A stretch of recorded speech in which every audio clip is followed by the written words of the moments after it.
Hello students, ये trust की हमारी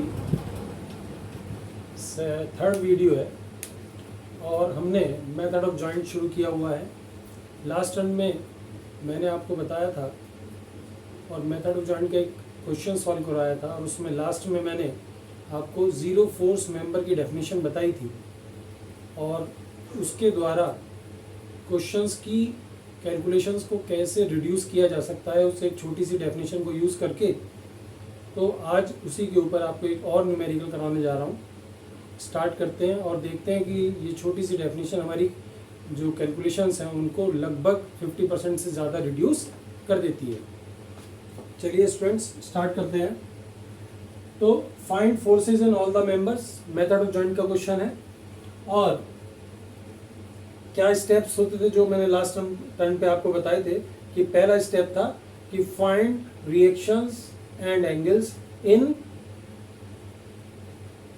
trusses except the cantilever type truss. और ये जो हमारा ट्रस है, यदि आप इसे ध्यान से देखेंगे तो यहाँ पर सपोर्ट है, यहाँ पर सपोर्ट है और इसके बाहर कुछ पोर्शन निकला हुआ है, तो इसे हम ओवरहैंगिंग ट्रस कहते हैं। यदि ये सपोर्ट यहाँ की बजाय यहाँ होती तो हम इसे सिंपली सपोर्टेड ट्रस के नाम से जानते। चलिए स्टार्ट करते हैं और सबसे पहले निकालते हैं इसकी रिएक्शंस एंड एंगल्स। इस डायग्राम को दोबारा बनाने की बजाय मैं इसी डायग्राम में थोड़ा सा रिएक्शंस को बता देता हूँ। यहाँ पर आपकी कौन सी सपोर्ट है? रोलर सपोर्ट है। रोलर सपोर्ट जहां पर होती है वहां पर केवल एक ही रिएक्शन काम करती है, तो ये हमारी आरजी रिएक्शन हो गई। और यहां पर हमारी हिंज सपोर्ट है और हिंज सपोर्ट हमेशा दो रिएक्शंस काम करती हैं, एक वर्टिकल और एक हॉरिजॉन्टल। तो जब आप इसमें इक्विलिब्रियम इक्वेशंस को यूज करेंगे तो सिग्मा एक्स बराबर 0 करेंगे तो एच ए बराबर 0 आ जाएगा। सिग्मा वाई बराबर 0 करेंगे तो R A plus R G -12 -20 equals to 0, तो R A plus R G equals to 32 आ जाएगा। ये इक्वेशन नंबर 1 मान ली हमने।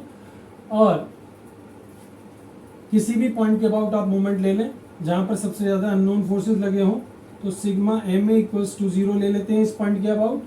और जब इस पॉइंट के अबाउट देखेंगे तो 12 × 6 क्लॉकवाइज, तो 12 × 6 आर जी × 6 एंटी क्लॉकवाइज, तो माइनस का आर जी × 6 और 20, और ये वाली डिस्टेंस लिखना भूल गए यहाँ पर हम, ये है 3 मीटर। तो ये आपकी 6 और 3 9, तो ये 20 × 9 इक्वल्स टू 0, क्योंकि ये भी इसको क्लॉकवाइज घुमाएगा। यहाँ से आर जी की वैल्यू आपकी 42 किलो न्यूटन आ जाएगी। और जब आप इसे इक्वेशन नंबर 1 में रखेंगे तो आर ए बराबर 32 - 42, या तो माइनस का 10 लिख सकते हैं हम इसे, या लिख सकते हैं 10 किलो न्यूटन डाउनवर्ड, नीचे की ओर। तो इन रिएक्शंस की वैल्यूज को यहाँ पे पुट कर देते हैं। एच ए आपकी 0 हो गई, तो इसकी तो कोई जरूरत नहीं है इसको लगाने की। यहाँ पर आर ए की वैल्यू आपकी है 10, लेकिन डाउनवर्ड है, तो हम इसे यहाँ पर डाउनवर्ड दिखा देते हैं 10 किलो न्यूटन। और आर जी की वैल्यू आपकी है 42। तो पहले स्टेप का भी आधा काम खत्म हुआ है। अब इससे आगे बढ़ते हैं, एंगल्स निकालते हैं सारे के सारे। तो एंगल्स देखिए ध्यान से, ट्राइंगल ए एफ जी, तो tan θ1 equals to 4/6, this is 4 and this is 6, it is 2/3। और दूसरा ट्राइंगल देखते हैं, ट्राइंगल एच एफ जी, तो tan θ3 इक्वल्स टू 4/3। इस वाले ट्राइंगल से एच एफ जी से tan θ3 दिस अपॉन दिस 4/3। अब आपको निकालना है θ2। और यदि आप ध्यान से देखेंगे तो θ2 निकालने के लिए आपको डी की जरूरत पड़ेगी। यदि θ2 निकालना है तो कौन सा ट्राइंगल से निकलेगा? ट्राइंगल FDE से, FDE से। तो tan θ2 equals to DE upon DF। अब DE तो हमें पता नहीं है, लेकिन DF हमें पता है 2 मीटर है। अब इस DE को निकालने के लिए आप ट्राइंगल ADE को यूज करेंगे और यहां पर लिख सकते हैं आप tan θ1 बराबर DE upon AD, DE upon AD। और tan θ1 आप निकाल चुके हैं यहाँ पर, तो आप इसे लिख सकते हैं 2/3 equals to DE upon AD। कितना है आपका? 4 मीटर। तो यहां से DE बराबर आ गया आपका 8/3 और DE की इस वैल्यू को यहां पर रखेंगे तो tan θ2 equals to 8/3 upon 2, it is again 4/3। तो स्टूडेंट्स, हमने पहला स्टेप यूज करा और पहले स्टेप के अकॉर्डिंगली रिएक्शंस निकाली और एंगल्स फाइंड आउट किए। तो पहला स्टेप खत्म हो गया। अब दूसरा स्टेप क्या है हमारा कि जितने भी मेंबर्स हैं सबके सब में या तो टेंसाइल या कंप्रेसिव फोर्स मार्क कर दो। और टेंसाइल को रिप्रेजेंट करने का क्या तरीका था कि दोनों एरो सेंटर की तरफ। तो चलिए सब में हम टेंसाइल यहां पर लिख देते हैं। assuming tensile forces in all the members।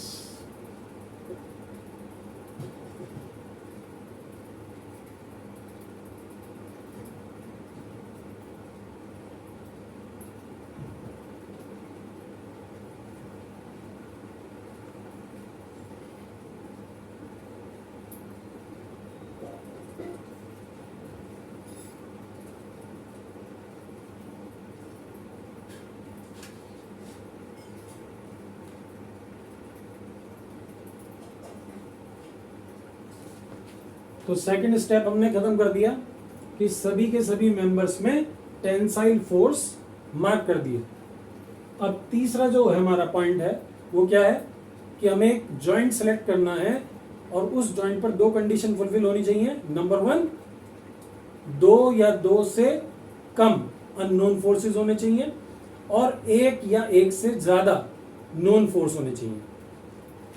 तो यदि आप ध्यान से देखेंगे तो इसमें टोटल नंबर ऑफ जॉइंट्स कितने हैं?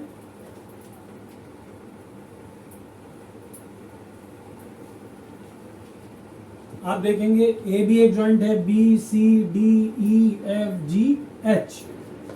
तो 1 2 3 4 5 6 7 8 जॉइंट्स है। लेकिन इन 8 जॉइंट्स में से एक जॉइंट सेलेक्ट करना है जहां पर 2 अननोन हो या 2 से कम अननोन हो और 1 या 1 से ज्यादा नोन फोर्स हो।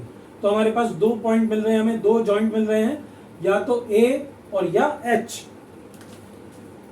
तो यदि आप जॉइंट ए को देखेंगे और इसका फ्री बॉडी डायग्राम बनाएंगे तो मैंने बताया था कि जो फ्री बॉडी डायग्राम बनाना है आपको तो उसके पास में कैसे आर्क लगा लीजिए। तो इसका डायग्राम कुछ इस प्रकार से बनेगा। ये आपका जॉइंट ए हो गया, यहां पर 10 किलो न्यूटन डाउनवर्ड काम कर रही है रिएक्शन। यहां से इस तरफ आपका एफ ए बी फोर्स काम कर रहा है और इसके साथ θ1 एंगल पर एफ ए सी फोर्स काम कर रहा है और ये आपका θ1। एक्स की इस डायरेक्शन को आप पॉजिटिव मानते हैं, वाई की इस डायरेक्शन को पॉजिटिव मानते हैं। और यदि आप इसे कंपोनेंट में ब्रेक करेंगे और उसके बाद सिग्मा एक्स लिखेंगे तो अब आप बहुत आसानी से लिख सकते हैं कि सिग्मा एक्स बराबर 0 करेंगे तो F A B plus F A C cos θ1 बराबर 0। और सिग्मा वाई बराबर 0 करेंगे तो माइनस का tan और माइनस का F A C sine theta one equals to 0। Theta one की वैल्यू आपको पता है, तो यहाँ से आपका एफ ए सी निकल आएगा और एफ ए सी की वैल्यू आप ऊपर वाली इक्वेशन में रखेंगे और थीटा की वैल्यू यहाँ रखेंगे, तो यहाँ पर एफ ए बी आपका निकल जाएगा और आपका एफ ए सी निकल जाएगा। यदि नेक्स्ट जॉइंट आप देखते हैं तो जॉइंट एच भी आपका वही जॉइंट है जहां पर दो अननोन मिल रहे हैं और एक नोन है। यहां पर भी आर्क बना ली और इसका फ्री बॉडी डायग्राम बनाएंगे। यदि हम एक्स की इस डायरेक्शन को पॉजिटिव मानते हैं, वाई की इस डायरेक्शन को पॉजिटिव मानते हैं, ये आपका एच पॉइंट हो गया जिसे हम जॉइंट कह रहे हैं। 20 किलो न्यूटन इस पे काम कर रहा है। इससे एफ एच एफ ये एक फोर्स काम कर रहा है और इसके साथ थीटा 3 एंगल पर एफ एच जी काम कर रहा है। इसको भी आप सिग्मा एक्स बराबर 0 सिग्मा वाई बराबर 0 करेंगे तो सिग्मा एक्स बराबर जब आप 0 करेंगे तो माइनस का एफ एच एफ और माइनस का एफ एच जी कॉस थीटा 3 बराबर 0। सिग्मा वाई बराबर 0 करेंगे तो माइनस का 20 और माइनस का F H G sine theta 3 equals to 0। यहां से एफ एच जी आ जाएगा क्योंकि थीटा 3 आपके पास है ही पहले से, और एफ एच जी की वैल्यू यहां रखेंगे और थीटा 3 की वैल्यू रखेंगे तो ये आ जाएगा। तो आपके दो जॉइंट पर आपने सेलेक्ट करके और बना लिया अपना फ्री बॉडी डायग्राम। जब आपने यहां पर निकाल लिया तो ये वाला मेंबर में आपको फोर्स निकल चुका है। आप जी पे भी बना सकते हैं और यहां पर इस प्रकार से। तो यदि स्टूडेंट्स आप देखेंगे कि हम जॉइंट को लेकर के चलेंगे तो ए के बाद फिर हमें बी पे बनाना पड़ेगा, फिर सी पे, फिर डी पे, फिर ई पे, एफ पे, और एफ के बाद या तो जी पे बना लीजिए या एफ के बाद एच पे बना लीजिए। तो कुल मिलाकर के यदि आप पूरे डायग्राम को देखेंगे तो हमारे पास 8 जॉइंट हैं, तो मिनिमम 7 फ्री बॉडी डायग्राम बनाने पड़ेंगे हमें। और 7 फ्री बॉडी डायग्राम में यदि हमारे से कहीं पे शुरुआत में कोई गलती हो गई तो वो गलती 7वें तक चलेगी। अब इस क्वेश्चन को ZFM का उपयोग करके हम कैसे रिड्यूस करेंगे, देखिए हमने इन दोनों जॉइंट पर फ्री बॉडी डायग्राम बना करके अपने अपने जो भी फोर्सेस निकालने थे निकाल चुके हैं। अब यदि हम अप्लाइंग जीरो फोर्स मेंबर, कहां पर देखिए ध्यान से क्या कहती थी ये डेफिनेशन, पहले इसको देखेंगे कि यदि किसी भी जॉइंट पर 3 फोर्स काम कर रहे हैं और उनमें से 2 फोर्स कोलिनियर हैं और इस जॉइंट पर कोई भी एक्सटर्नल लोड नहीं काम कर रहा, तो ये जो तीसरा मेंबर है इसमें फोर्स 0 हो जाएगा। तो इसको यूज करके यदि आप बी पर ध्यान से देखें तो जॉइंट बी की स्थिति कुछ ऐसी है। ये हमारा बी जॉइंट, इधर एक फोर्स, इधर एक फोर्स और इधर ये फोर्स। तो इसी डेफिनेशन के अकॉर्डिंगली 2 फोर्स कोलिनियर है, यहां पर कोई एक्सटर्नल लोड भी नहीं लगा हुआ, तो इसका मतलब इस वाले मेंबर में फोर्स 0 हो जाएगा। कौन सा मेंबर है ये, एफ बी सी। अब जैसे ही इस मेंबर में फोर्स 0 हो गया तो इस मेंबर की कोई यूटिलिटी नहीं रही। और यदि फिर से ध्यान से देखें हम अपनी जीरो फोर्स मेंबर की डेफिनेशन को यूज करना है हमें, तो जॉइंट सी पर अब हम यूज कर सकते हैं। तो ये हमारा सी जॉइंट है और कुछ इस प्रकार की कंडीशन है सी जॉइंट पर, एक फोर्स इधर, एक फोर्स इधर और ये आपका तीसरा फोर्स। तो ये दोनों कोलिनियर हैं तो ये वाला फोर्स 0 हो जाएगा, इसका मतलब एफ सी डी बराबर 0। फिर यदि सी डी 0 हो गया तो इसकी कोई यूटिलिटी नहीं है, तो जॉइंट डी पर आ गए हम। डी पर भी जॉइंट बी जैसी स्थिति है, ये डी जॉइंट है आपका, ये इधर और ये तीसरा फोर्स, तो ये दोनों कोलिनियर है, तो इस वाले में मेंबर में फोर्स 0 हो जाएगा, तो एफ डी ई बराबर 0। डी 0 हो गया तो इस वाले मेंबर की भी कोई यूटिलिटी नहीं है, तो अब हमारा बचा जॉइंट ई, और ई की स्थिति भी सी की तरीके की स्थिति है, ये आपका ई हो गया, ये दोनों कोलिनियर हो गए, तो इस वाले मेंबर में फोर्स ई एफ में फोर्स 0, तो इसकी भी कोई यूटिलिटी नहीं है। तो इसका मतलब आपके कितने मेंबर में फोर्स 0 हो गया, 1 2 3, 1 2 3 4, 4 मेंबर में फोर्स 0 हो गया। लेकिन इन 4 मेंबर में फोर्स 0 होने के अकॉर्डिंगली हमें और क्या मिला, क्योंकि अब यहां से यहां तक पूरा एक मेंबर हो गया, तो जितना फोर्स ए बी में होगा उतना ही बी डी में होगा, उतना ही डी एफ में होगा, या उतना ही एफ ए एफ में होगा, क्योंकि अब ए एफ पूरा एक मेंबर बन चुका है।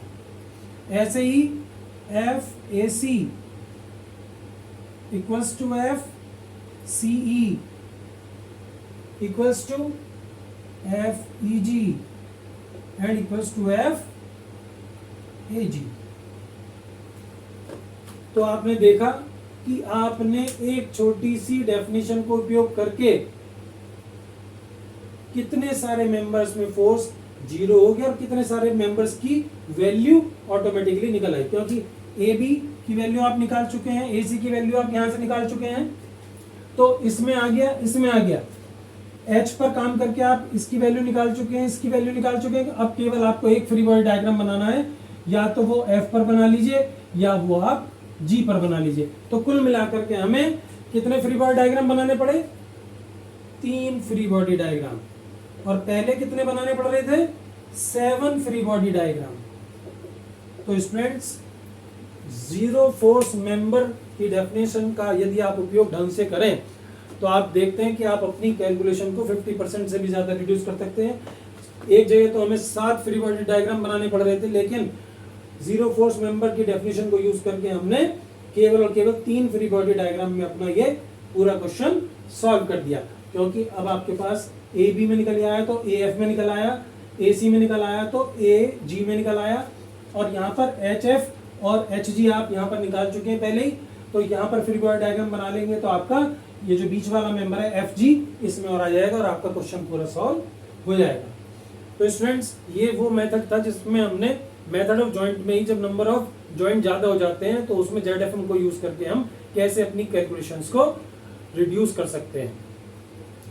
तो नेक्स्ट रन पे हम जो इसका सेकंड मेथड है जिसका नाम है मेथड ऑफ सेक्शन, और उसके अकॉर्डिंगली उसके ऊपर बेस्ड एक क्वेश्चन करेंगे हम, और उस क्वेश्चन को करने के बाद कुछ स्टूडेंट्स की जो रिक्वायरमेंट आई है कि SFD BMD, तो नेक्स्ट वीडियो जो ट्रस्ट का डलेगा मेथड ऑफ सेक्शन का, उसके बाद मैं आपको SFD BMD की 2 वीडियोस भेजूंगा जिसमें कि आपको पूरा कॉन्सेप्ट मिलेगा SFD BMD का, जिसके द्वारा आप अगली वीडियोस को देख करके अपने कॉन्सेप्ट्स को और बढ़िया बना सकते हैं। यदि ये वीडियो आपको अच्छी लगी हो तो इसे लाइक करिएगा और सब्सक्राइब करना बिल्कुल ना भूलिएगा, और बहुत जल्दी आपको बाकी सभी सब्जेक्ट्स में भी वीडियोस मिलने शुरू होंगे। Thank you very much.